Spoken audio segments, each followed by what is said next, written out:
we're gonna jump into the Caleb card. So yeah.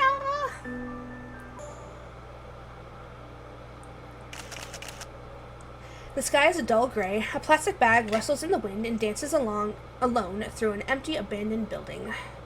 Outside, it is an undeveloped patch of land. I hold my camera. I'm taking pictures of the bloodstains on the ground. Several of my colleagues from the LCBI are crouching down next to me. They're collecting samples for analysis. In the distance, a male colleague crosses the police line. He waves a document around as he runs towards me. Here's a preliminary autopsy report. Autopsy? We ruled out the possibility of a wild animal attack and confirmed the perpetrator was a predator. Youch. I take the document and begin reading through its contents on one page at a time. Another predator. That's the 5th case this month. The onset of a headache occurs before I even realize it. The predators are a serious threat to the city. These mutated humans, when in frenzied states, become extremely aggressive. Their physical condition, speed, and strength far surpass those of normal humans. They really are monsters. Has the victim's identity been confirmed? He's from the security center. Unfortunately for us, he held a high position, so his personal info is classified. Youch. Our colleagues already submitted an investigation approval request to our superiors, but it'll take a while for the application to be processed. Check the nearby residential area for the victim's movements and collect surveillance footage from around the building. Review dash cam recordings from vehicles in the vicinity, too. Aside from his personal information, we can investigate other things.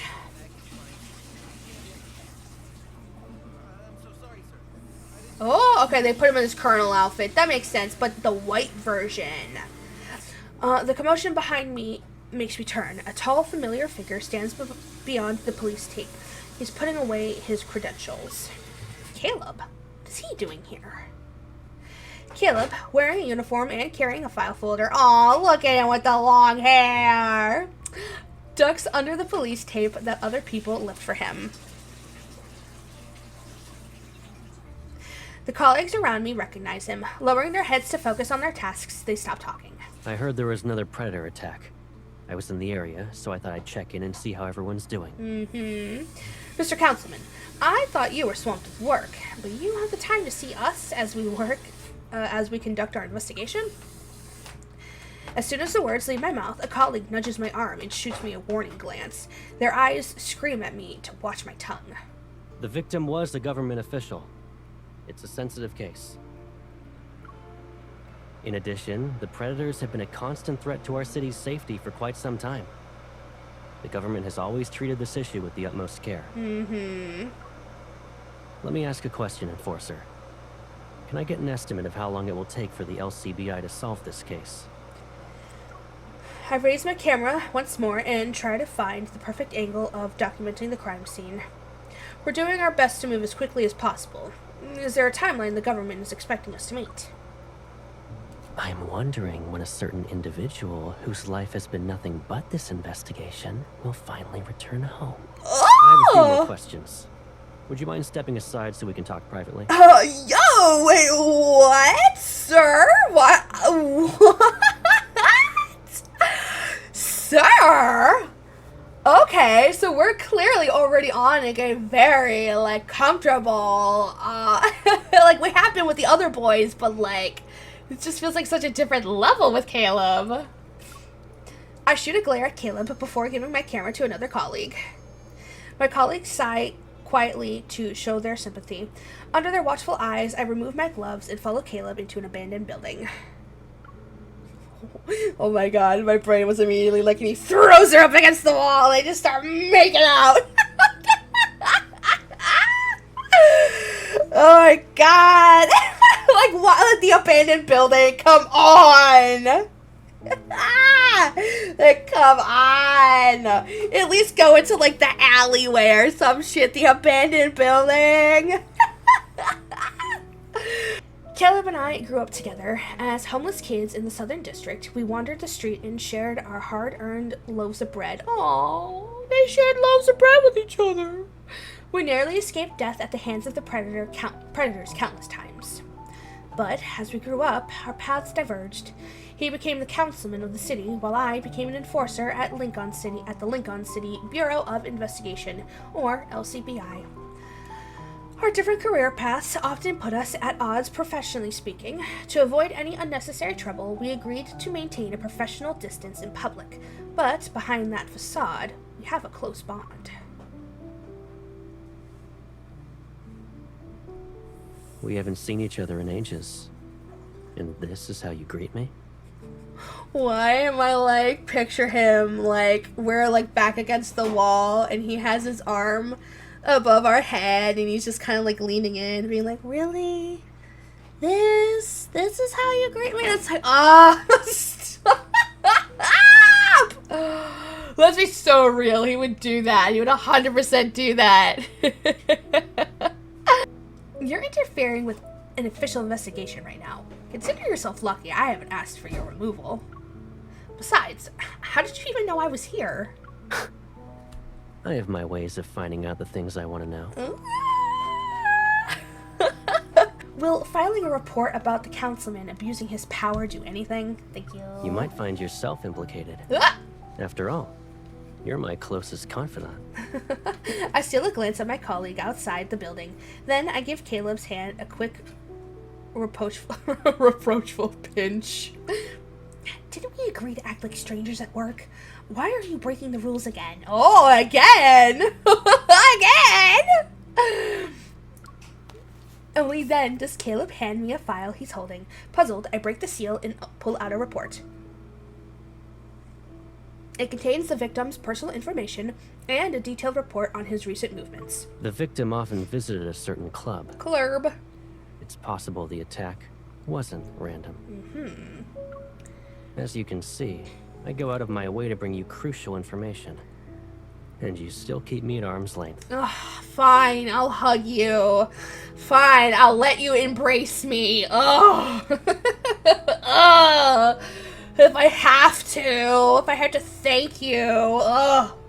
Caleb grabs the file and pretends to take it back, but I tighten my grip and refuse to let go.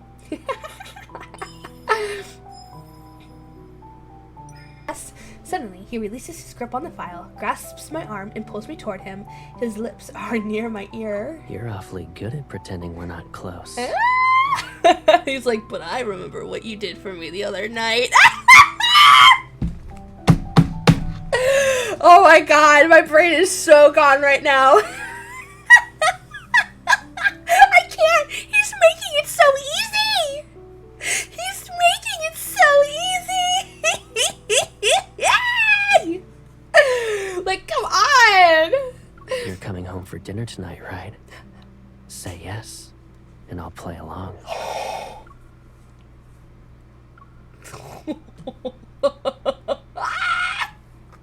Sir.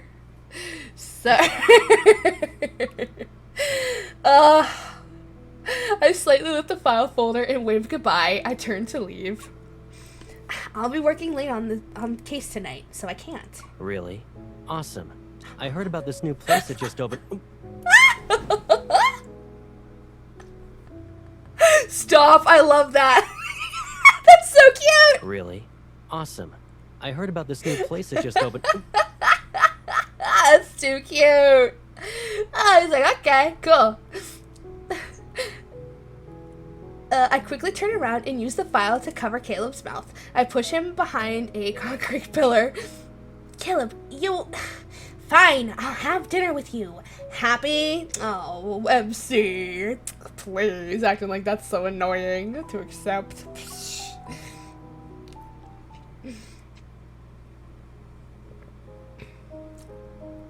The LCBI immediately dispatches a team to investigate the club the victim frequented.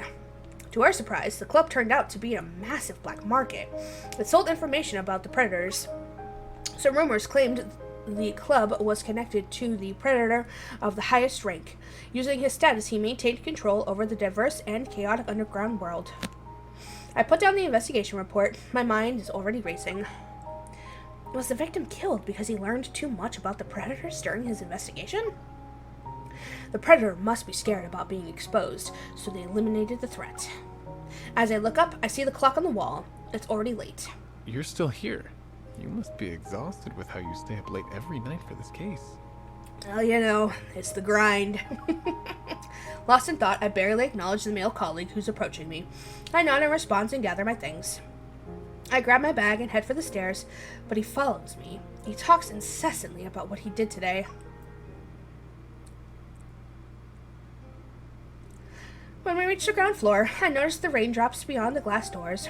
I didn't even know it when it started raining. You've been so focused on work that you didn't notice the weather, huh? Did you bring an umbrella? Oh! I have one. Oh! Together. Oh! Yeah, that ain't happening. That ain't happening, bub. That ain't gonna happen. Colonel Caleb's right around the corner. You better watch yourself, colleague C. Thank you, but that won't be necessary. I quicken my pace and try to find shelter under the building's eaves. Even though I said no, my colleague is determined. Uh-oh, he opens his umbrella. You always go home by yourself. You don't need to make excuses about being single. I'll have you know I'm an eligible bachelor. Alright, colleague C, do we not know what the word no means? Alright? Mr. Eligible Bachelor? Yeah. Yeah. You just don't know me well enough. Why don't we take this opportunity to... No need. I have no intention of getting to know you better. Look how heavy the rain is. Let me walk you home. It'll be more Who said she doesn't have an umbrella? Get him! Get him!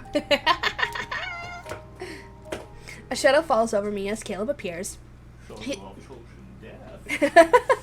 He's holding a black umbrella, wrapping his arm around my shoulder, marking his territory. He stands next to me. A hint of a smile plays on his lips as he glances at my colleague before turning to me. I thought the plan was for me to pick you up. Why are you already out here? It's pouring. I don't want you to catch a cold. Oh. And this is your... Oh. My colleague's confident demeanor crumbles. He awkwardly shifts and clenches his fist. Oh, I'm sorry. I didn't know you'd be here. I was just being a polite coworker. Yeah, being polite to my coworker even though she said no. He forces himself to smile and backs away with his umbrella. He waves goodbye. I'll be going now. Good night, you two. Sorry about that. Now that the annoying colleague is gone, I pat Caleb's arm. He raises the umbrella a little higher. I hook my arm around his, and we step out into the rain together. Yay! I said it before, didn't I? You don't need to be polite to guys like that. Oh my god! Yes! Caleb! Yes! Oh, I love that. If you were a second late, you could have seen me show him my manners. But why did you pick me up today? You didn't even give me a heads up. Yeah, thank God he's here to save us. When I saw it was raining, I decided to check in and see if you remembered to bring an umbrella. And the answer was nope. Besides, you're either at the LCBI building or a crime scene. Fair. If I didn't take the initiative, would we even see each other for 1 second? Aww. Feeling sheepish, I tighten my grip on Caleb's arm and lean in to whisper, well, you can see me right now. I love how there's clearly like the established relationship between the two of them. I very much appreciate that we're not stuck on the family vibes. We're stuck on like we deeply care for each other. Almost like a Renji and Rukia kind of vibes, right? We grew up in the slums together, hardships, that kind of thing. I like it. I like where this is right now. Are you trying to sweet talk your way out of this? But like, you'll need to do more than that. More romantic, because Rukia, of course, didn't show any like romantic thingies for like Renji for a while. We're like a grade above. Well then, I guess I'll just walk home by myself. I reach for Caleb's umbrella and pretend to take it. Smiling, he presses the umbrella to his other hand, passes the umbrella to his other hand, and wraps his arm around my shoulders. The rainy night invites an all-encompassing darkness. The street stretches out endlessly into the distance. Do you remember when it was raining cats and dogs in the Southern District? There were leaks in our temporary shelter, so we had to huddle under the eaves. I've never forgotten a single thing about you. Oh, stop! Oh. Caleb! I've never forgotten a single thing about you. Oh! Oh, swoon. Oh, make me swoon more, sir, please. Oh. We don't have to worry about getting caught in the rain now, though. Oh. Raindrops pitter-patter against the umbrella. Caleb's warm scent envelops me, and my heart begins to race. Yep, as would mine, girlie. As would mine. The Southern District was never peaceful. As a lawless part of this sinful metropolis, the strong preyed on the weak. Caleb and I were only kids back then. We lived from one meal to the next and never knew when we'd eat again. When the city was in a state of chaos, we were separated. Our lives had changed by the time we reunited. We're no longer lost and alone. Finding our way back to each other feels like a stroke of luck. But what Caleb went through during our time apart remains a mystery, aka he was most certainly definitely turned into a predator. He has yet to talk about it. Yep, here it is. There it is. The councilman has recently attended a hearing about the provisions concerning the increased monitoring of predators and the protection of ordinary citizens. Hey, that's Caleb. Afterward, the councilman refused to answer any questions from reporters. Many doubt his commitment to reform. As rumors about the councilman's uncompromising stance continue to spread, no one knows for sure whether he will respond to the mounting pressure from various parties. Oh, come on, Caleb. The living room TV is turned into the evening news. This channel is now for its somewhat biased commentary on political figures. I'm curled up on the sofa with a plate of fruit. I can hear the shower being turned off from the bathroom. Boo. You should have been in a towel. Boo. Caleb walks out. A towel is draped over his head as he dries his wet hair. I didn't hold back. They said you were uncompromising. There's been a flood of negative press about you lately, Caleb. You haven't ruffled the feathers of important birds, right? He walks over to the coffee table and pours a glass of water. He silently turns his head and meets my gaze. His mouth curls into a faint smile. I'm not sure when it comes to other people, but I might have offended the lovely lady in front of me. Oh, lovely ladies. Lovely lady. I brought her here so she could relax. Alas, my good intentions will go unappreciated today. I stab a piece of fruit with a fork and bring it to Caleb's lips. Just feed him. What about now? Are you still going to sulk? Maybe a few bites will change your mind. A drop of water falls from Caleb's damp hair and lands on my wrist. He glances down and wipes it away with his thumb. I find myself pulling away. Having been together since we were kids, we've fallen into our own rhythm. It's familiar dance of interactions. Jesus. I wonder what would have happened if we weren't separated. Would we have kept our dynamic? Why'd you do that? Oh, he's like, why'd you pull away from me? Caleb seems unfazed by the movement. He withdraws his hand. I was thinking, all these negative stories about you popped up overnight. Did something happen again that I don't know about? Well, you could always move in with me. Oh! Then you'll never miss a moment of my exciting life. Oh. Well, I guess if you insist. I mean, you know, I didn't bring it up. You did. This was not my idea. This was your idea. I'm just going along with your idea, but you know. And don't worry, I won't need my own room. We can share. We can cuddle. There's a hint of seriousness in Caleb's expression that catches me off guard. I can't look him in the eye. I'll do it if you're willing to take over my job. The LCBI's been hectic because of this new case. Has there been a breakthrough? We just got the investigation report on the club. It looks like there's a connection between this place and a predator who goes by the name Perseus? Perseus, yes, Perseus. Have you heard of this person before? Isn't this the LCBI's field of expertise? How would I know anything about the predators? He put down his glass of water and picks up an invitation from the coffee table. It's embossed in gold.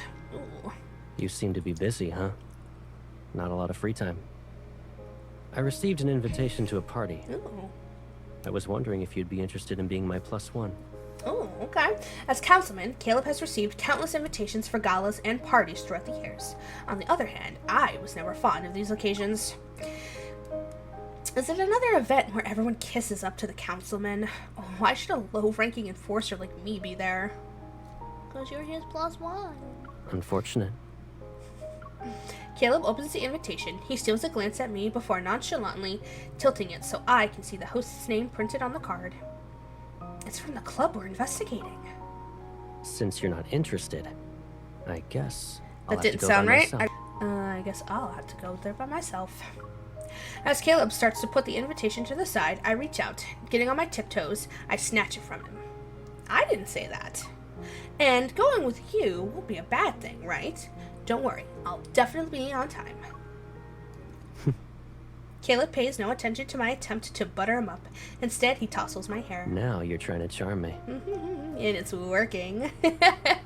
How could you say that? I meant every word.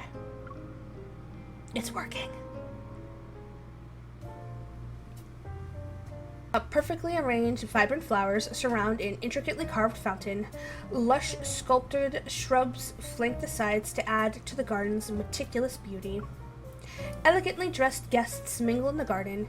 They pluck champagne glasses from and hors d'oeuvres from the trays of passing waiters. And here I thought the councilman was too busy with government affairs. Who knew he was living in the lap of luxury? I agree that government officials enjoy a few more perks than your average enforcer. Phew! If you like what you see, you can request a transfer next month. He like, hey, you want this nice life too? I mean, I can get you in, sweetheart. I can get you them connections. Like, yes, please. I told you, I Don't like extra things in your pockets? You're wearing a dress today. There are no pockets. Yeah. Caleb links his arm with mine, then he carefully lifts the Oh. I thought the dress was longer. I was like, sir, what are you doing? He carefully lifts the hem of my dress that's close to touching the ground. My brain just stopped at lifts the hem of my dress. That's where my brain stopped. Long tables, draped in delicate white gauze, are laden with an array of exquisite desserts and drinks. They invite guests to indulge themselves. I take a glass of champagne and raise it to my lips. A young man approaches us and respectfully nods at Caleb. It's been a while since I was transferred, sir. I didn't expect to see you here.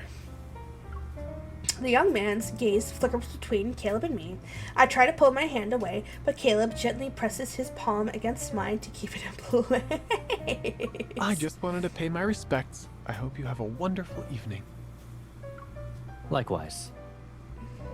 As soon as he is out of hearing range, I look at Caleb and tap his arm. Did you make him think there's something between us on purpose? What are you talking about? Or would you rather tell me what our relationship is? Oh, sir, don't you dare! We are in public, and I cannot control myself! Don't you dare start sultry talking in my ear like that! We are in public! Caleb looks at me with a steady gaze. His words leave me speechless, and all the confusing feelings I've been trying to ignore lately rush into my heart. That's it, girl. Just let it free. Set the Kraken free, girl. He takes the champagne from my hand and pours it into the nearby ice bucket. Annoyed, I purse my lips and reach for a petit four? Petit four? I love he's like, you ain't drinking. You get drunk. You get sloppy when you drunk, girl. He's like, I know you get sloppy when you drunk. It's just champagne. There's nothing wrong with it. Right? Caleb ignores the complaint I muttered. If you really want to define it, then we can start with those days when we struggled to survive in the Southern District. Like when we first met and were ready to beat each other up over a rotten apple. Aww. Or maybe when I shared half of my hard-earned juice with you. Aww. What about the time I saved my money to buy you that bread you wanted? And don't forget about how I protected you by wresting a gun away from a predator when we were little.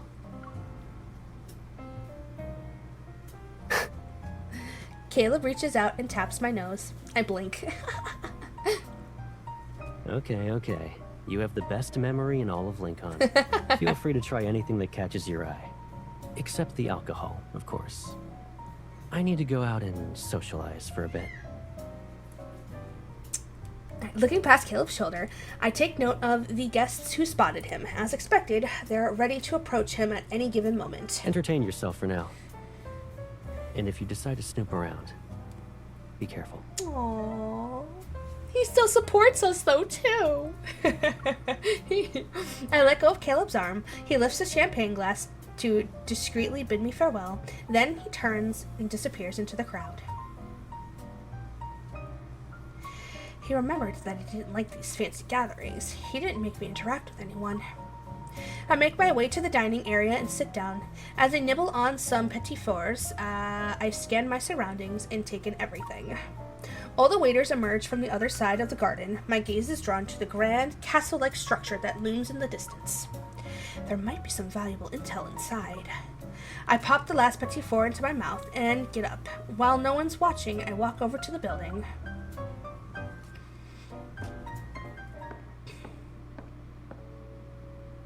Whoa. The Great Hall is adorned with luxurious tapestries. Engaged in lively conversation, small groups of people stand here and there. No one has noticed me. I press on and venture into a seemingly endless corridor. The chatter from the Great Hall fades behind me. On either side of the corridor are rooms with their doors firmly closed. Excuse me, are you a guest at tonight's event? I'm afraid this area is the owner's private quarters. I must ask you to head back. I like how we're not diversifying the NPC voices at all. Like, at all. Did we just, like, fire all of the other NPCs? Like, the fact that we've changed Grayson's voice and Jenna's voice have been changed, and now we only have, like, one dude NPC voice? Like, what is happening? What are we doing, Infold? I'm sorry. I made a turn and got lost. I thought this would lead me to the exit. Girl, you mean the bathroom. You're looking for the bathroom. That's what you need to tell them. Bathroom. I can feel the waiter's eyes boring holes into my back as I walk away. Not wanting to arouse any more suspicion, I quicken my pace and retreat. Returning to the Great Hall, I take a risk and glance at the waiter who caught me. To my relief, his attention seems to be elsewhere. That corridor is hiding something important. As I mull over ways to return unnoticed, a peculiar scent draws my attention. It's a specialized aerosol designed to expose the predators. My body tenses. Years of working with the LCBI have made me all too familiar with this type of spray. Any predators who inhale it will be revealed within minutes. It's a substance that's been under layers and layers of government regulation for years. This isn't an accident. The waiters usher the guests towards the exit, and chaos envelops the Great Hall. I take this chance to return to the corridor. A noise from one of the rooms catches my attention. I position myself beside the door. I reach for my gun that's concealed under my dress. The faint click of a turning lock catches my attention. Before I can react, a hand grabs my arm and yanks me into the room.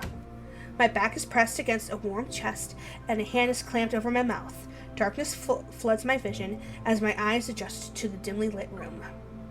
I jab my elbow back, but the attacker anticipates this. Their grip around me tightens. Don't speak. Caleb?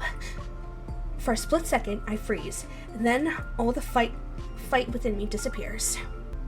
I can feel Caleb's chest rising and falling against my back. His close proximity makes me aware of my racing heart. Hurry! Find the predators, now! Uh-oh. Wait, are they looking for him? Then Caleb is... As the adrenaline fades, I notice the heavy breathing near my ear. Cautious, I turn my head to get a closer look. Uh-oh. Whoa! When did we switch it? When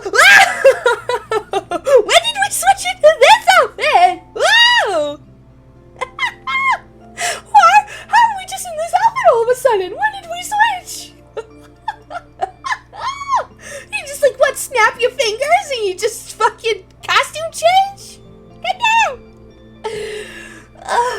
Caleb, you're a predator?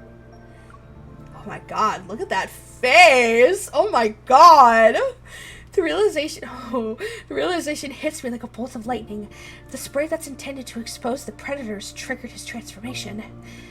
There's no time for questions. Alarms ring throughout the building, their wails drowning away chances for an explanation. Yeah. Oh, he just telling us. I'm the club's owner. Oh. That infamous predator all of you were whispering about. Are you going to arrest me now? Sweetheart, not the time. Also, where did this outfit come from? The important questions. Caleb, sweetheart, I love you. I'm not going to arrest you. Where did this outfit come from? Caleb attempts to smile. He leans against the wall. His eyes dart around. A mix of emotion betrays his expression. I don't know where the LCBI takes the predators they've captured, but it can't be a nice place. I have no idea how Caleb became a predator, but I can't just stand here and let him be killed. The thought of arresting Caleb doesn't even cross my mind, thank God. I move to support him, but he gently pushes me away. I'm not exactly stable right now. Oh. Keep your distance. Oh, no. Footsteps come to a halt outside the door. Ignoring Caleb's protests, I grab his arm and drag him to the window on the other side of the room. I push it open. We'll be caught if we stay. Let's go. Ooh, we're just motorcycling away. Damn. The SUV races down the road like an arrow that was shot from a bow. Driving the car, I only allow myself to breathe when the club is behind us. And here I thought you were gonna slap cuffs on me. Who knew enforcers could play favorites? It's like you don't know me at all. You probably know what they do to predators better than me. How could I ever hand you over to them? I gulp. I'm torn between the anger at his secrecy and the pain that he thought I'd actually turn him in. Yeah, oh my god, that'd be the thing that'd be eating me alive too. I'd be like, you actually thought I would turn you in? What the hell? That hurts. That legitimately hurts. Don't lie to me. I want the truth, and I want it now. How did you become a predator? In the backseat, Caleb leans against the door, his hand resting on it. I glance at the rearview mirror and see his expression become more somber. After we were separated that day, one of the predators attacked me. I thought I was done for, but I survived. The catch was that I became one of them. He recounts it casually, but I can sense the weight of unspoken pain behind his words. There's a lot he's not saying. My hand tightens on the steering wheel, and a storm of emotions churns inside me. And this isn't the first time you lost control? When I first turned, I was in a frenzy for a long time. To keep others safe, I had no choice but to isolate myself. Then I ran into a group of people one day. They weren't predators, but they took me away. Did they make you a test subject for research on predators? I saw cases like this during my time at the LCBI. Someone is always looking to exploit the predators. After I became the councilman, I tried to track them down. But every lead turned into a dead end. There's one thing I do know, though. They implanted something called an activator inside me. An activator? Does it keep your frenzy state in check? Not bad. The activator helps predators like me snap out of it when we go into a frenzy. But that state, it messes with your head. Everything from back then is a blur. I don't even remember where they put the activator. Oh boy. Don't worry, that's It's where our hazy. job's gonna be. But I do remember bits and pieces. At some point, I fought my way out and escaped. Having worked with the LCBI for years, I am all too familiar with what happens when the predators lose control. When Caleb went through all of this alone, was it as easy as he's making it sound? That aerosol from the predators, it was meant for you. Correct. I founded the club. It was a cover at first. A way to blend in and have a legitimate identity, you know? But as the club's reputation grew, it started turning heads. Not all of them are friendly, in case you were wondering. I guess you can't show up as the councilman for a while, huh? Not when the aerosol is still affecting you. You're being watched. Your home isn't safe anymore. I turn the steering wheel to the right, and the tires screech as the car lurches in another direction. Let's go somewhere else. If someone's targeting Caleb, they probably have a stakeout at his place. Going there would be walking right into their hands. The Southern District is where predators gather.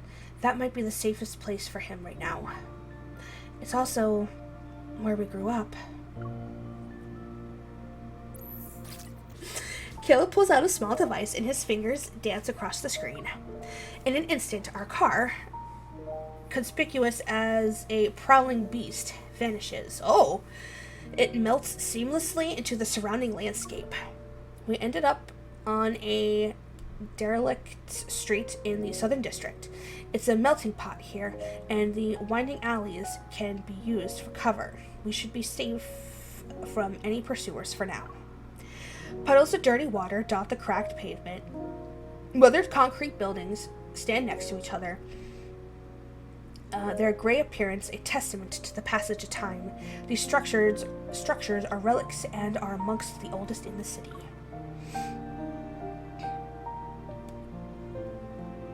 Caleb offers his hand. I take it. With a small hop, we move past this small puddle together. It's been years since we set foot in this place. Oh shit. Do you Okay, I didn't miss anything. miss it? I do. And I don't know. And do you know what I miss the most? That electric bird we rescued from a dumpster when we were kids. Electronic bird? Mephisto?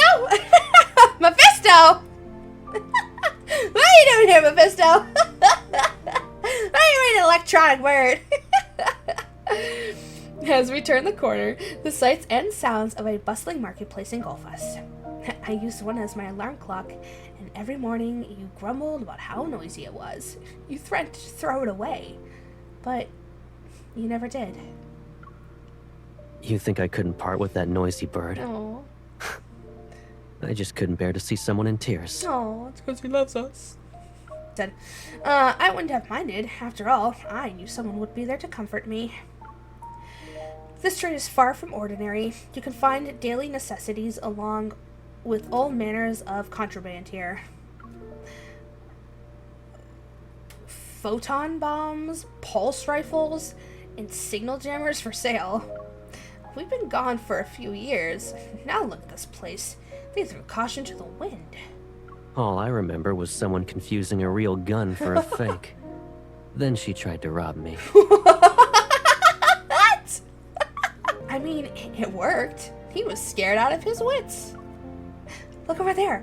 They're actually selling predators like merchandise. They even have price tags. Oh, yo, what the fuck? That's dark. What? We just got casually I dropped guess that I line? should consider myself lucky I wasn't put up for sale back then. Yeah. That's crazy. Okay, first we're hearing about this. I would have tried to find you and come back to this place 1,000 times if I had to. Assuming you were sold. I'd find a way to see you again. I would have rescued you and made sure you were free. Caleb tightens his grip on my hand. Freedom isn't everything to me. Being with you is what matters. Oh. After we got separated, I tried to find you. Even if you didn't say it, I knew you'd look for me. I was also trying to find you. Caleb gives me a long, meaningful look. Oh, this is new. After walking around the market all afternoon, we find ourselves in a certain spot as evening falls. As always, the streets are bathed in a familiar glow of the sunset. At the end of the street stands an abandoned watchtower, its spire partially in the way of the setting sun. Is it just me, or did this tower look much taller when we were kids? Caleb turns to look at me, then he playfully raises his hand to measure my height. I think it's because you've gotten taller. You're practically a giant compared to back then.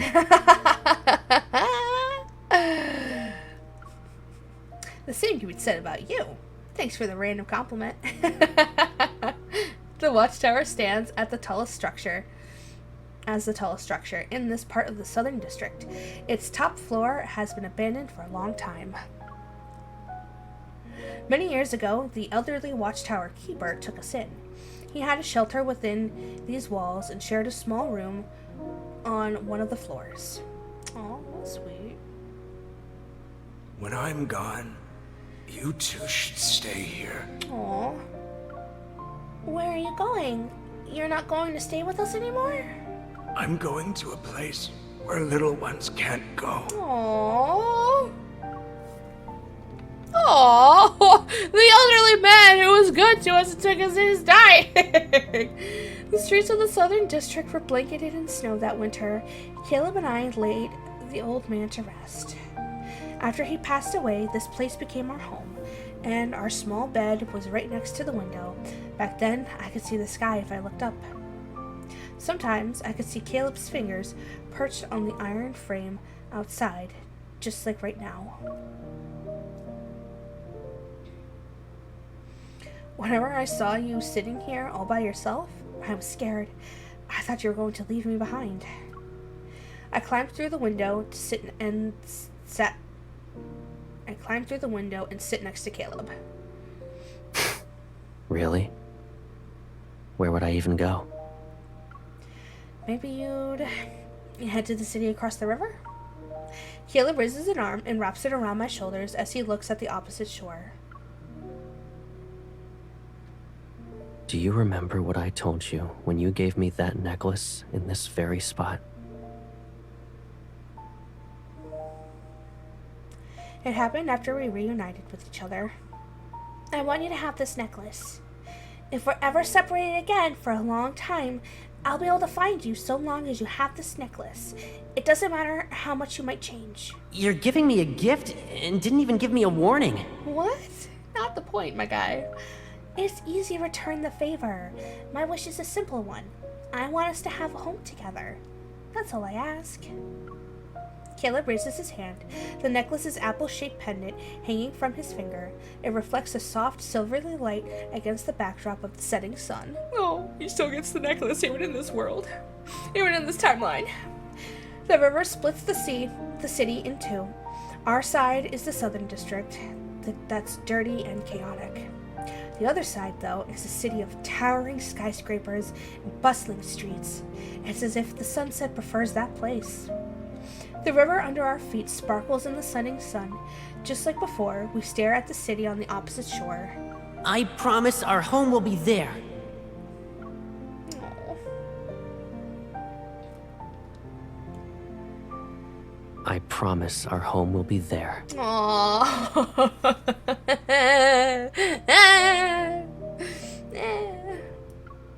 Even though he's talking about the city across the river, Caleb's gaze is fixated on me. It shimmers like the water's surface and reflects emotions in their depths. I appreciate the sentiment, but you can't go back to your own place. What will you do now? I think I'll just disappear for a while. Let's see what my pursuers do. Sounds good to me. If I get to spend time with you. Caleb stands up and holds out his hand to me. Do you want to check it out? Hell yeah! Isn't it old and abandoned? Maybe a kind soul stopped by and spruced it up. Oh my god.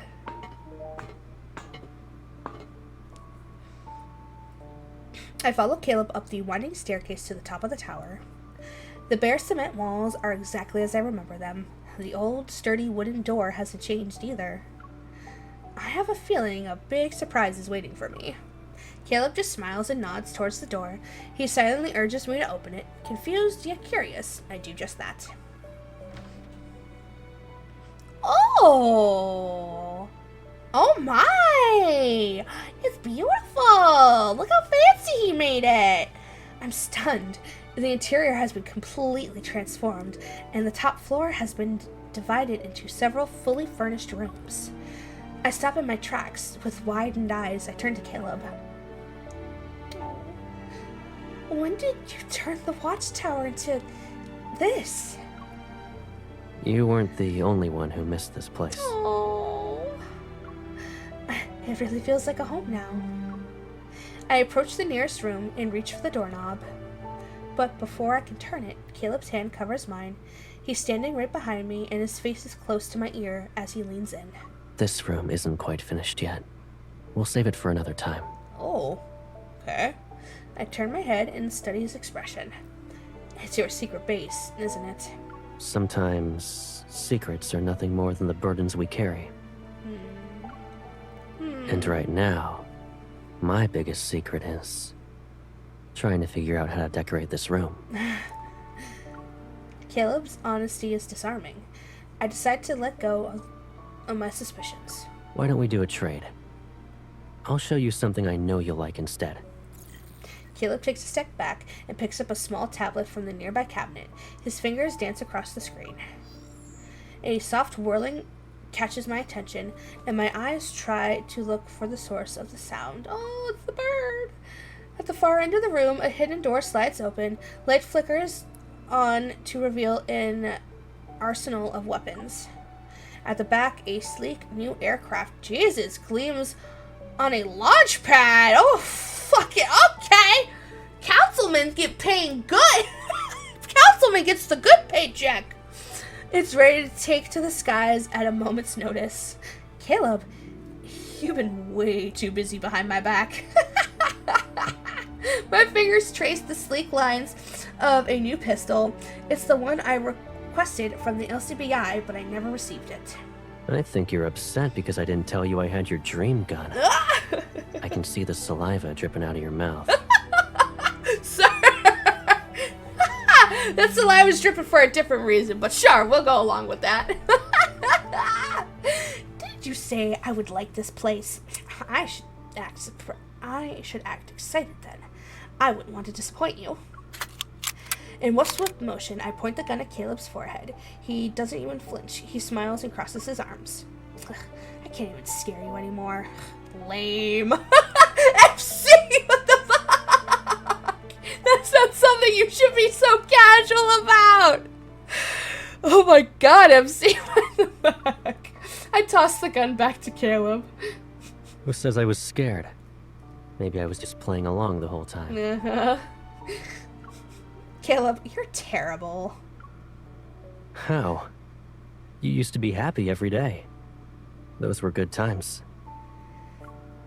As long as you're by my side, I can be as happy as I am now every day. Aww. Caleb has moved into the watchtower, and I've temporarily relocated there as well. I'll say, yeah, no shit you are, girl. Like, what? You ain't leaving him. The LCBI's crackdown on the club led to the arrest of several predators. They also quickly identified the true culprit behind the murder. Despite the day, I continue with my usual work while secretly investigating and researching ways to help the predators quickly recover from their frenzied state. At night, I return to the secret base where Caleb waits. With his sudden disappearance has thrown the outside world into chaos.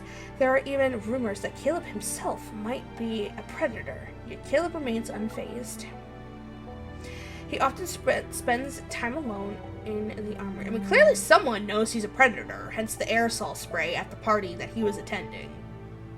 Is that person just not powerful enough to actually get the word out that he's a predator? A little confusing, but okay.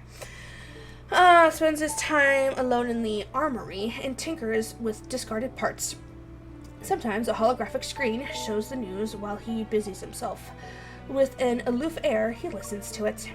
We often find ourselves on the bed by the window, and my head rests on Caleb's arm. We chat quietly and gaze at the scenery outside when it's nighttime. These simple moments of companionship, in my memory, I only experienced them briefly. In a distant past, I can barely recall. Sometimes I can't help but think these precious moments are like sand in an hourglass. They'll eventually run out. When that day comes, Caleb will leave the sanctuary to face the storm outside.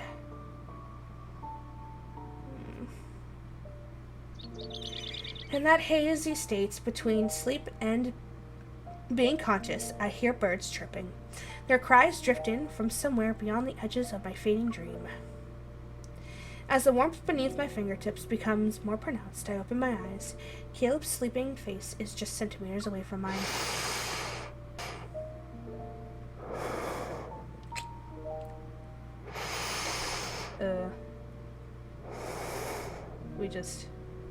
Okay, there we go.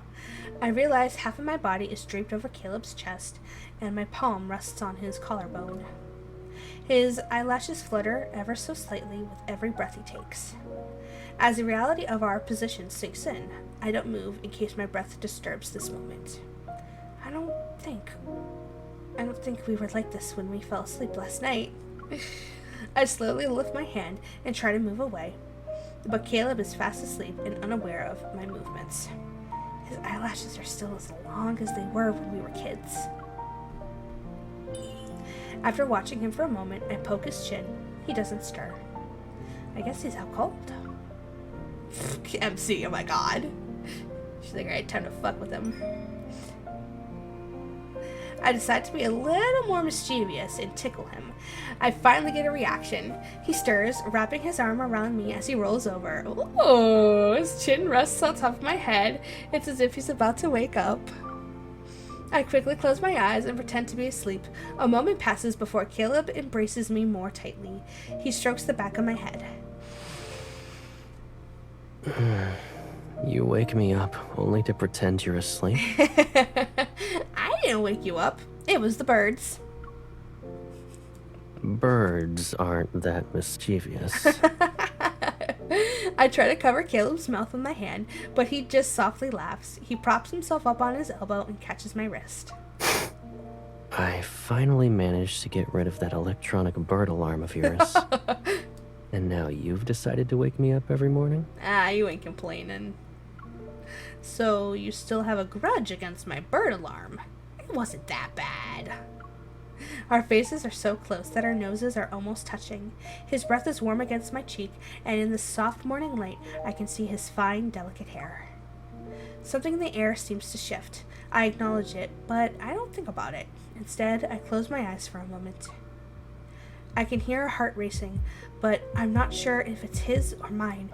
Caleb traces a path down my palm, and I notice how his gaze settles on my lips. Oh, the yearning.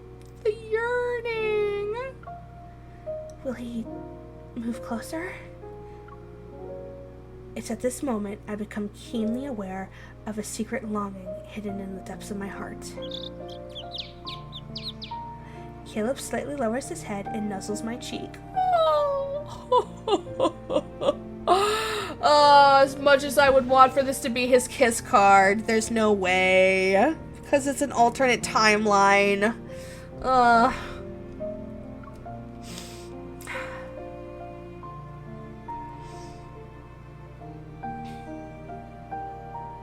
I hold my breath, but he only reveals a slight smile before quickly rolling over and burying his face in the pillow. No! You know, I missed that electronic bird. At least it had an off switch. Rude! Shut up and kiss us! Shut up and kiss us! Understanding what he's implying, I blush. I turn on my side and playfully poke his back. Hey, that's not the point of having an electronic bird. If small animals suddenly start to make a fuss, that could mean something's off. Should we head up to the roof and check it out? Following the sound, we arrive at the watchtower's roof, and a spacious terrace awaits. The early morning air is veiled in a thin, gossamer-like mist. At the edge of the terrace, we see a small bird's nest. Inside it are a few baby birds huddling together. They shiver despite their efforts to keep one another warm. Aww. The mother isn't around. I crouch down and gently wrap a shawl around the edge of the nest. Once winter ends, they'll be adults. They'll leave their nest one day and fly off to new places. Do you think they'll all fly in the same direction when they leave? Probably. Caleb stoops down next to me. Are you cold? Yeah. Caleb chuckles softly and hugs me. Oh! Yes, warm us, please. Warm us with your embrace. Even if they're separated for a long time, they'll reunite because they choose to remain by each other's side. Oh. Then they'll never leave each other in the future? No matter where they're headed, they'll always fly together. After all, there will always be one bird in this world who stands out from the rest. Oh. She's special. She'll be your one and only choice. My eyes are looking at the baby birds in the nest, but my mind is thinking about something else. I wonder, when Caleb will leave this place? I'll have to head back soon. No! During our time in the watchtower, I knew Caleb has always kept an eye on the events from the outside world. Maybe someone is secretly sending him messages through the news broadcasts, or has other ways of sending information, staying informed. He's not the kind of bird that would make a permanent nest in a place like this. My body tenses, but I force myself to smile and appear nonchalant. A lot of people are looking for you. They must be losing their minds right now. Everything will be resolved soon. Yeah. Light spills across the river and bathes the rooftop in a golden glow. Caleb and I decide to sit down and take in the view. I rest my head on his shoulder, and a heaviness settles in my chest. It's time. Caleb must leave this place. I try to reassure myself that it's not too bad. After all, Caleb promised he'd always be there for me. Oh.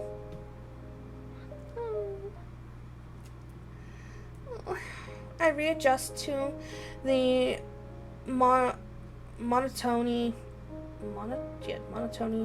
of going home and going to work. Caleb still visits me, but we don't return to the watchtower. That's the only real change. At least he's still seeing you. Oh. It's another late night at the office. As I pack up to go home, I find myself glancing out the window. My eyes are drawn to the street below.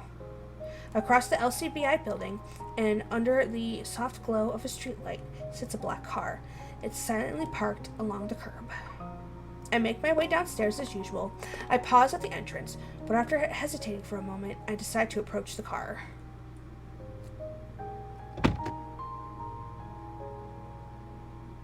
I open the door. As expected, Caleb is in the back seat. He is engrossed with the data only he can understand on his tablet. You're here whenever I work late. Aren't you tired? And you're always right on time, too. Don't tell me you have an insider in the LCBI building.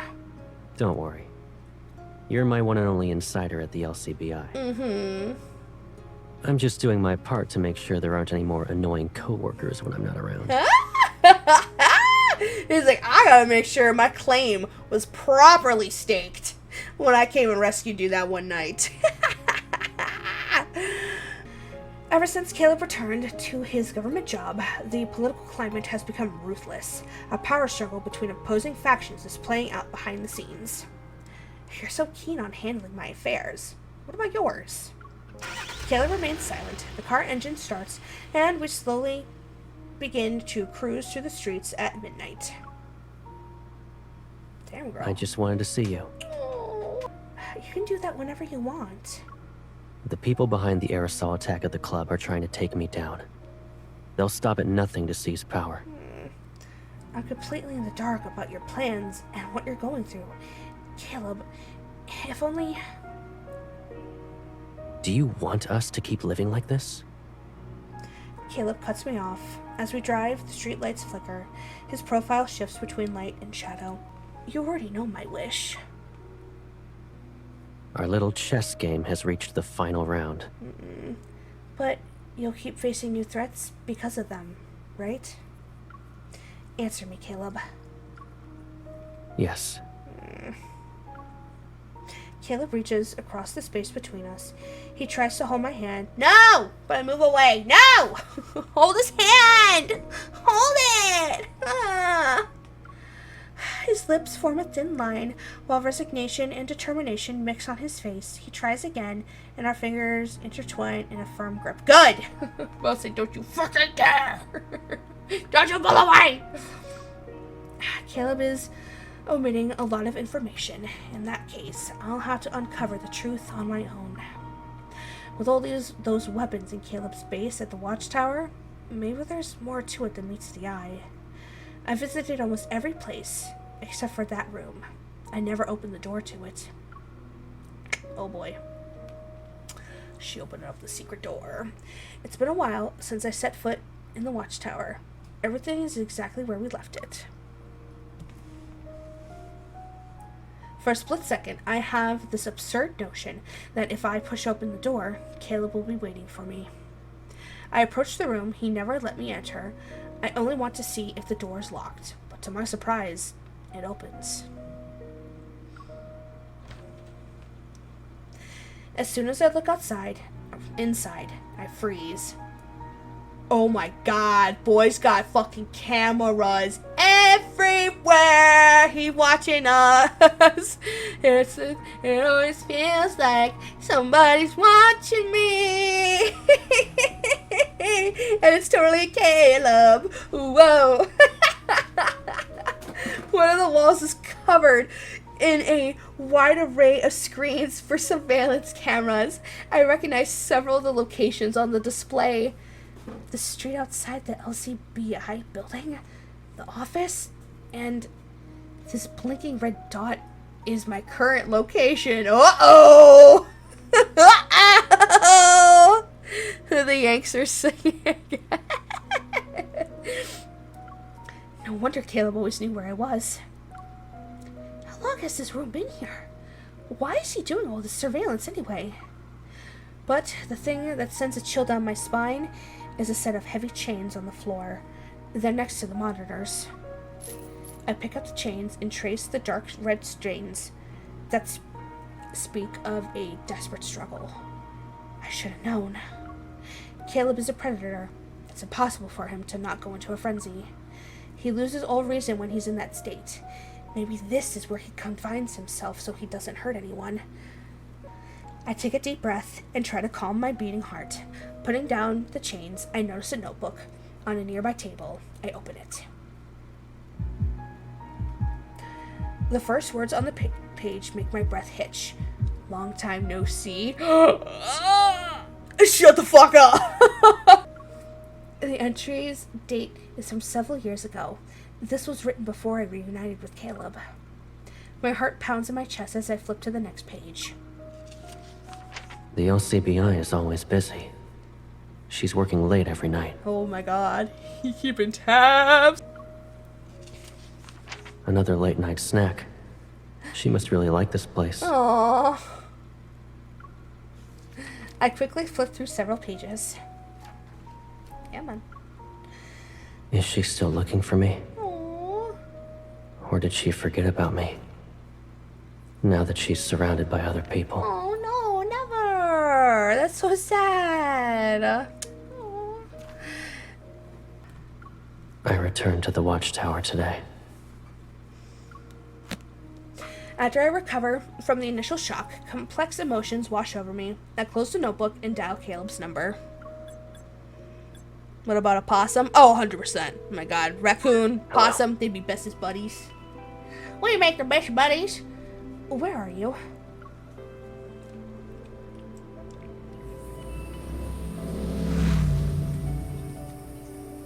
The streets are eerily quiet in the dead of night. I rode my motorcycle to Caleb's apartment.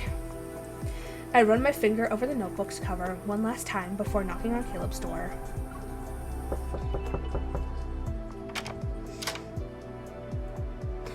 What's up?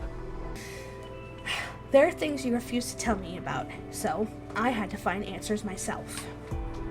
My unwavering gaze is fixated on Caleb. He notices my expression and he sees the notebook in my hand. A registered smile flickers across his face. I'm right Come there. in. She's not leaving the house.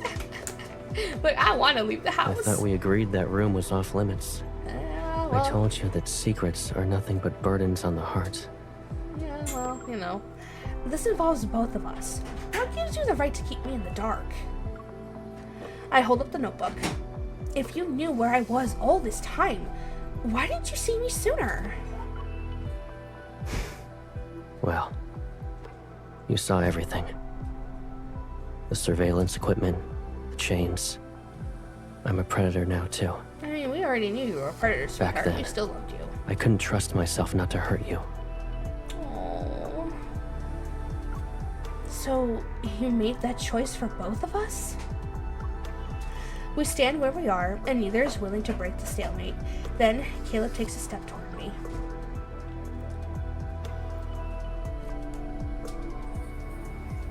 Both of us know this city has no safe haven for the predators. To be with you again, I need to secure an unassailable identity. My plan is almost done. But I need to be in the crosshairs. I can't risk dragging you into it. That's why I needed to disappear for a while. No. Even if they're separated for a long time, they'll reunite because they choose to remain by each other's side. No matter where they're headed, they'll always fly together. Who should I believe? The Caleb who made those promises? Or the Caleb standing in front of me? Pipsqueak. Hey, that's not what that said. That said princess. And then he says pipsqueak. Don't come at me with that bullshit. I can't just say that. Come on. I take a step back, but Caleb takes my hand. Everything you saw was my doing. But I have to ask, will you leave me? No. Never. Is my answer that important to you?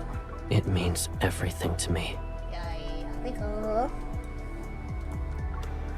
Then stop doing things that will drive me away. Promise me that you'll stay safe. I promise I'll stay safe. Now I want a pinky promise. I want this shit written in blood. Someone get the contracts out. Like, I need more than just this. I gently wrap my arms around Caleb. Caleb, it's not that I'm any good at waiting. I just trust your judgment. So don't keep me waiting too long.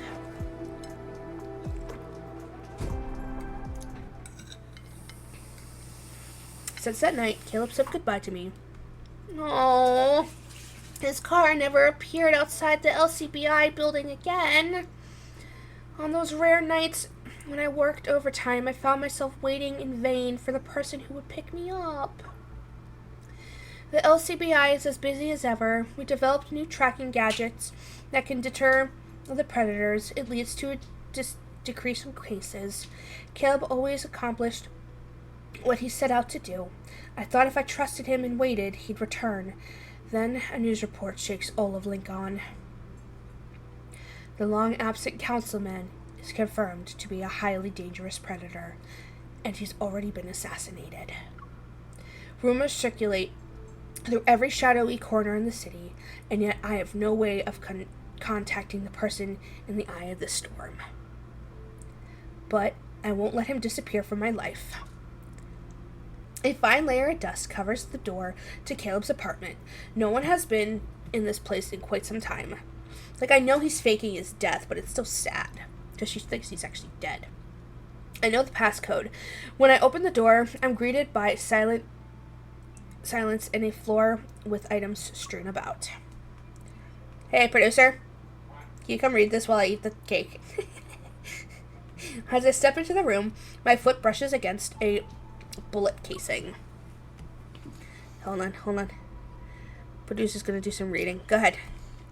Papers are on the floor, sofa and floor. A bullet is lodged in the wall, and once pristine white surfaces is marred with bloodstains.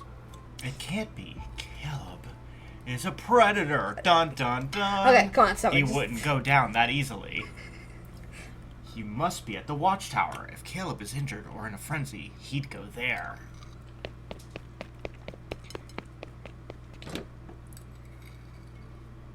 I race to the watchtower. Standing before the door, I grip the handle and push it open without hesitation.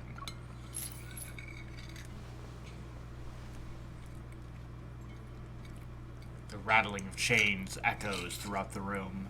In front of the screens, Caleb is immobilized by several chains. He slowly raises his head. The muzzle gleams with a silvery sheen of the screen's dim light. I haven't seen Caleb's eyes this sharp before.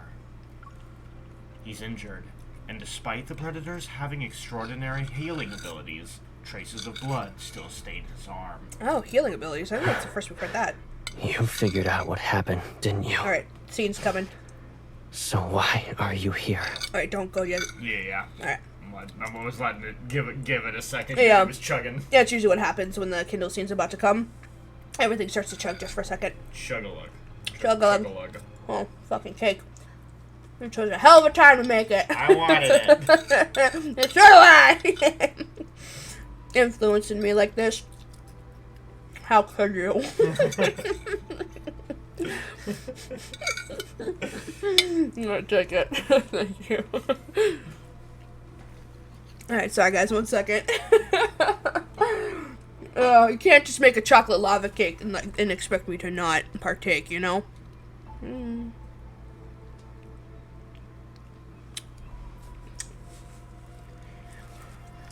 Alright.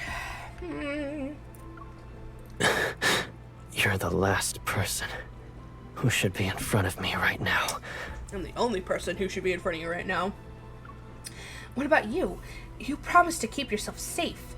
So why did you break your promise? Caleb, you're the one who owes me answers. Oh. I can't give you an answer to every question.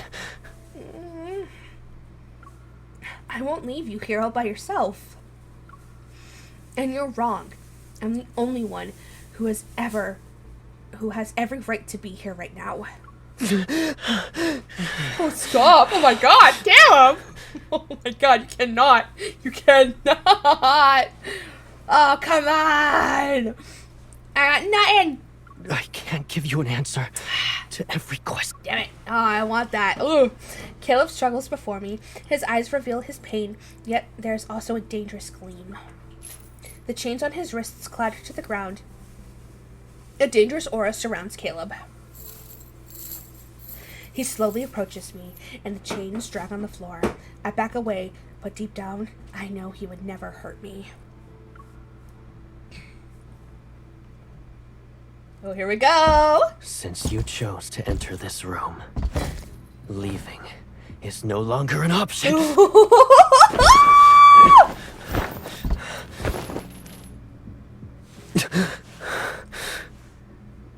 Dude! The way he said that? Leaving is no longer an option. Oh my god! Put the collar on him! Put the collar on him! I said stay away. Alright, hold on. We're gonna let him get us one time. Let's see what it looks like. Ow! Run while you still can.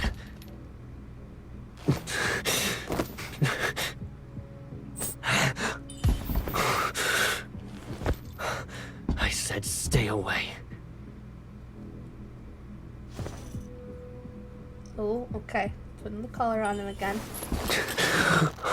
Oh. Oh. Oh. Okay. You're in pain right now, right? I'm here to help you.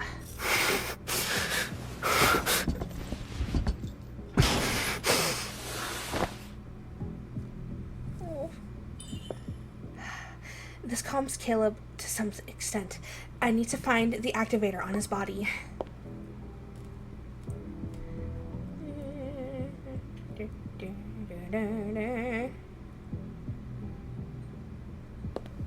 Ooh.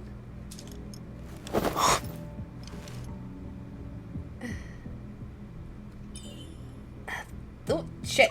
God damn it. The necklace I gave you. You're still wearing it. What are you doing? Oh, come on. Oh! Ah, those eyes. Yeah. No favorite lines? Not yet. Because the heavy breathing ones haven't come in just yet.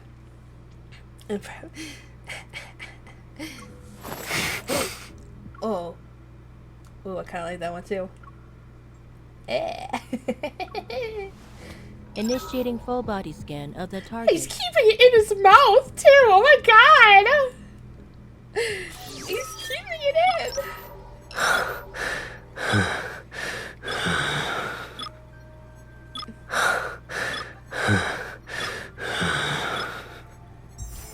Success. It's a 2. Ooh. Ooh.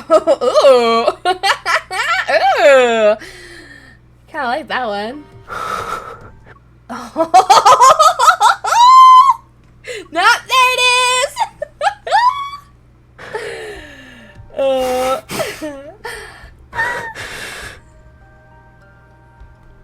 Up, down. Let's go up first. Oh.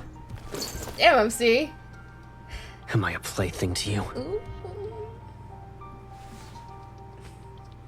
And down.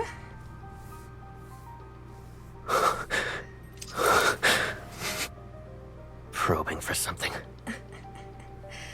Alright, I'm not gonna lie. Alright, Zane's has been a little bit more on the crazy side. I'm waiting for you to impress me, Caleb. I'm waiting for you to impress me no more. Caleb, you're the prey here. Don't forget that. Oh, MC is in her Dommy era. MC is in her Dommy era.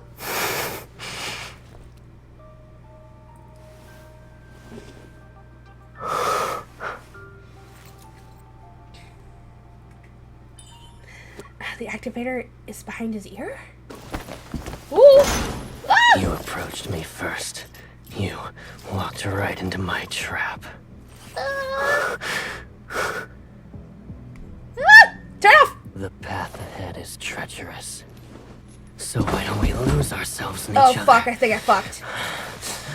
Oh. Ah, I think I fucked it up. My bad. Bad ending first. At least we get to end on the good ending. Oops. As soon as Caleb's teeth sink into my neck, the world around me starts to blur. Shaking, I slump to the floor. The last thing I feel is Caleb's burning hot body against mine. His searing heat envelops me as my strength fades. My consciousness slips into the pitch-black void.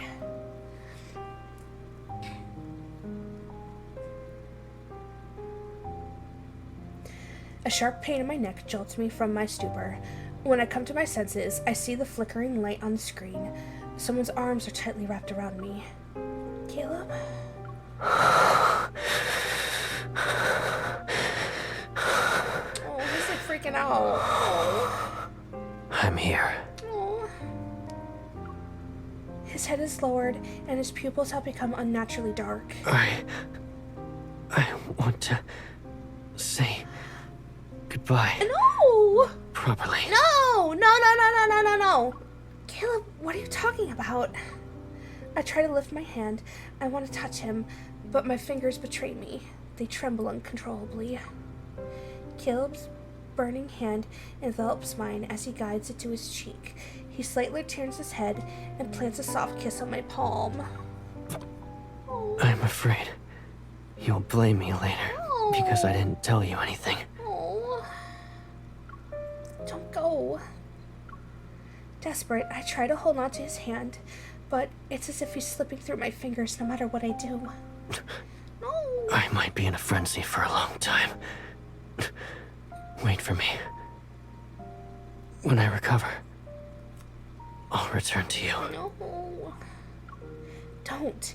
You can stay here. Or you can let me come with you. I can't. You'll be in danger. So, are we not immune in this storyline? For Silas and Zane's, we've been immune to the Predator, and our blood has actually been a cure. Are we not that in this one? Fuck, I think I fucked. He pulls me closer and holds me tighter. I press myself against him.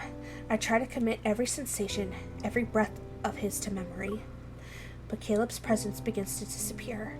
I try to grab him, but my fingers only brush against the hem of his top. What top?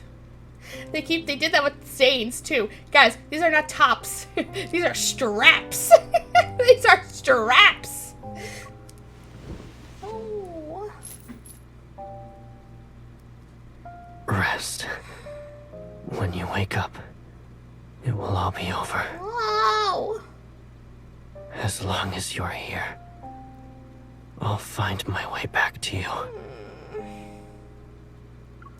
Don't. Caleb, don't leave me. Please.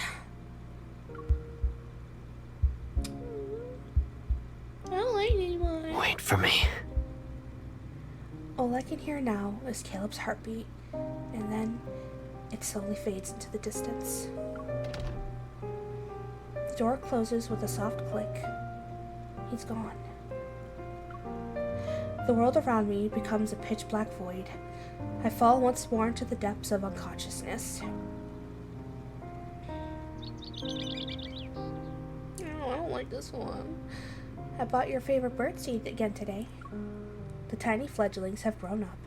They're now crowding around the edge of the nest. Each of them wants to be the first one to snatch the food from my hand. Calm down. You guys aren't starving. After distributing the food, I sit down on the rooftop. The early morning light is gentle. It filters through the clouds, and mist spreads across the river below. In moments like these, I often imagine another presence. Perhaps that ghost of a companion is sitting close to me, or even embracing me. Caleb, where are you now? When will you come back to me? A gentle breeze ruffles my hair as I gaze at the sparkling river below. Just as I've done this countless times in the past, I will do it countless times in the future. No, I don't like that. Yeah, see? Bad ending. Bad ending. Alright, let's get the good ending now. Let's not be sad anymore. Oop. Turn it off. Whoop.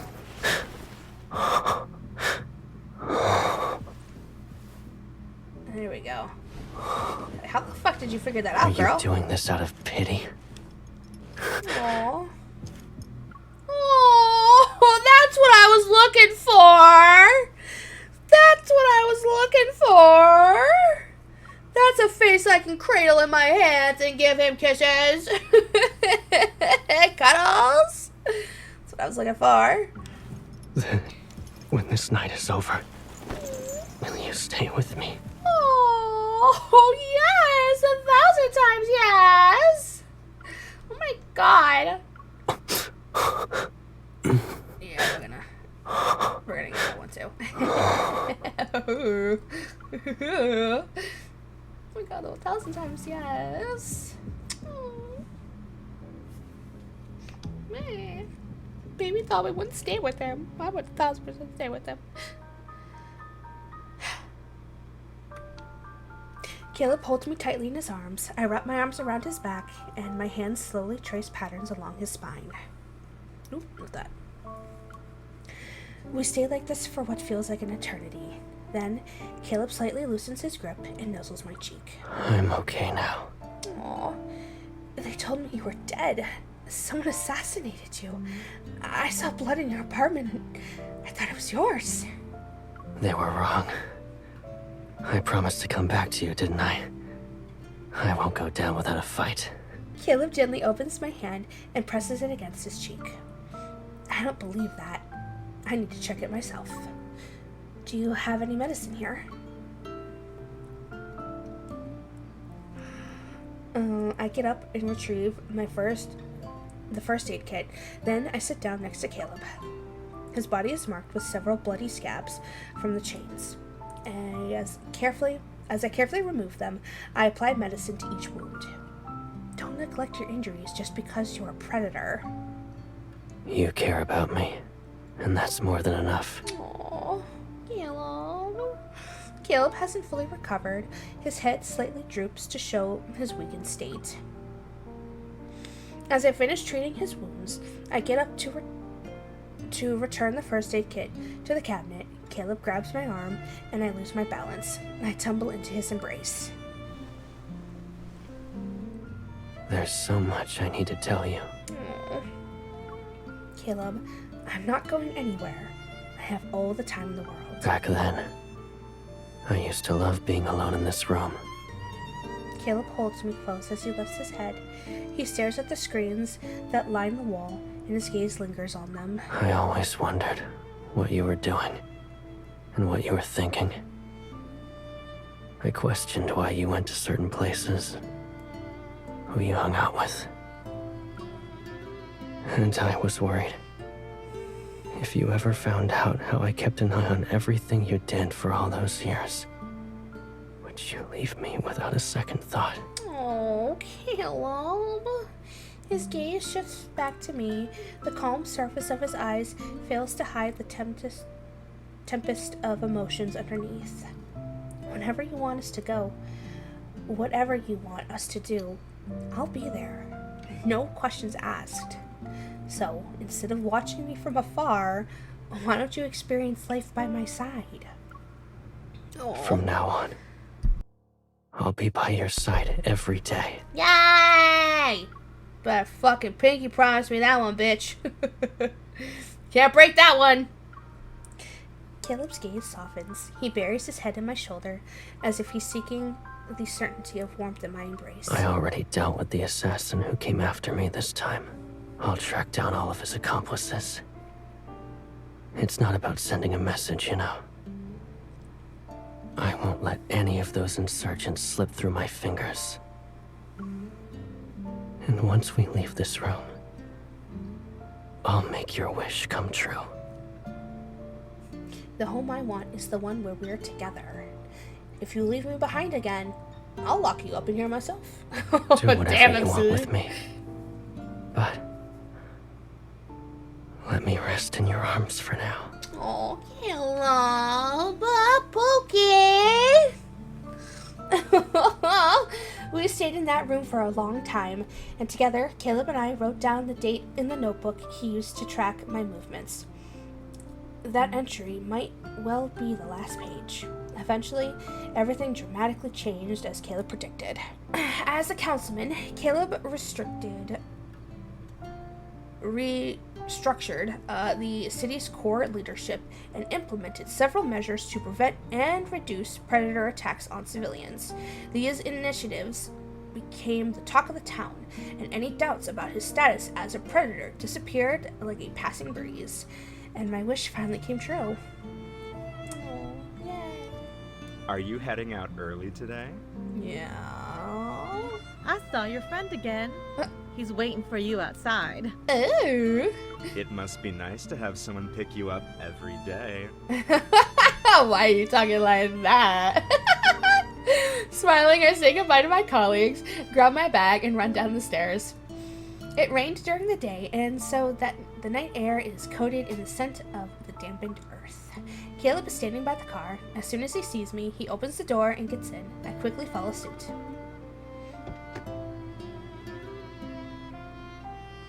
You got off work early, Mr. Councilman. I was planning to go home myself. Planning to go home by myself. We don't always have free time. Why don't we do something exciting this evening? It sounds like you already have plans. There's gonna be a movie tonight. Ooh. Do you want to watch it with me? Yes. Why watch it? I thought it'd be more grand than that. It's just a movie, huh? Yeah, a re-release. Aww.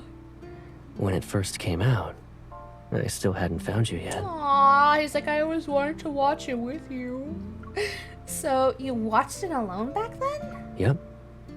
And I thought it was a great film. At the time, I hoped I could watch it again with you. Yay! I've been holding on to this wish for so long. Aww. Won't you help me make it come true? Yes, 1,000 times yes. It's not like I said no. We stop at a red light. I gently pat Caleb's hand. In response, he takes mine and tightly holds it. Yay! As we drive through the streets, I find myself once again surrounded by the familiar sights I passed by countless times before. Only when Caleb is by my side does this feel familiar. Does this familiar path we used to go home feel like it leads somewhere? And now... oh, Jesus. And I know that we'll walk down this path together, side by side, always and forever. Yay! Yay! Yeah, that one was way better. That one was way better than the bad ending. Yay! Yay! Yay! Yay! Yay! Yay! Yay! Yay! Yay! Yay! Yay! Alright, let's see real quick. Well, alright guys, I hope everyone enjoyed this reaction of me reacting to Caleb's new card, Tainted Cuts. If you did, please be sure to leave a thumbs up and subscribe to the channel. Also, if you ever want to catch me live, I do stream on YouTube and Twitch on Monday, Wednesday, Friday, and Saturdays, so please be sure to subscribe to those. But yeah, guys, I hope everyone has a great rest of your day, and I hope to see you next time. Bye!